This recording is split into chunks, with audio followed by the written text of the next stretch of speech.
মাঝে মাঝে এমন হয় না যে সপ্তাহখানেক আসলে পার হয়ে যাচ্ছে কিন্তু কোনো প্রোডাক্টিভ কাজ হচ্ছে না। আম, খাবার রুটিন, ঘুমের রুটিন সবই আসলে ওলটপালট। অফিসে আসা যাওয়া হচ্ছে বাট খুব একটা প্রোডাক্টিভিটি আসতেছে না, অথবা দিন চলে যাচ্ছে বাট আমরা আসলে টের পাচ্ছি না যে কোথায় সময়টা ইউজ করলাম, অথবা যে কাজগুলোর লিস্ট আমরা করে রাখছিলাম কাজগুলো আসলে হচ্ছে না। সো এই ধরনের সিচুয়েশান হোপফুলি সবাই ফেস করেন, আমিও ফেস করতেছি কারেন্টলি। সো আমার কাছে মনে হচ্ছে এই টাইপের সিচুয়েশানগুলোতে সবচেয়ে বেটার হচ্ছে যে যেখানে ওয়ার্কআউট করে সেই প্লেসগুলোতে আসলে চলে যাওয়া।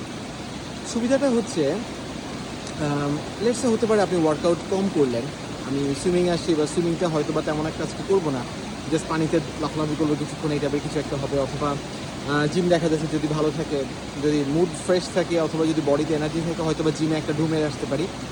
বাট ব্যাপারটা হচ্ছে যে একটা কমপ্লিশন, লাইক অলরেডি আমার রাতে ঘুম কম হয়েছে, সকালে হচ্ছে আজকে ব্রেকফাস্টে কিছু ভেজাল খাবারও খেয়ে ফেলছি।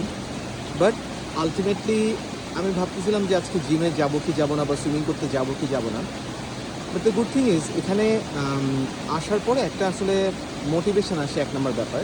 দ্বিতীয়ত হচ্ছে you have to show up always. So I showed up, not for anyone, just for me.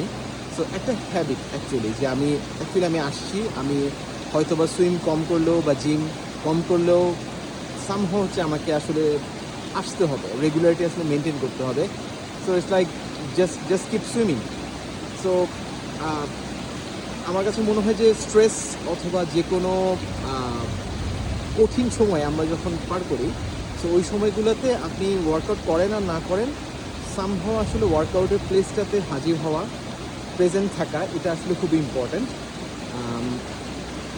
মুডের আসলে প্রচুর চেঞ্জ হয় আর কি। আপনার ওয়ার্কআউট কম হলেও দেখবেন যে মাইন্ডটা ফ্রেশ হয়ে অ্যাটলিস্ট আপনি যেতে পারতেছেন। বা ডিফারেন্ট হঠাৎ করে আউট অফ নোওয়্যার একটা মোটিভেশন চক করে আসলে মাথায় ক্লিক করে। সো ওটার আশায় আমি আসছি, এখনও সুইমিংয়ে নামিনি। সো আই হোপ যে আজকে সুইমিং সেশনটা বেশ ভালো মতো কিছু একটা হবে। Let's see.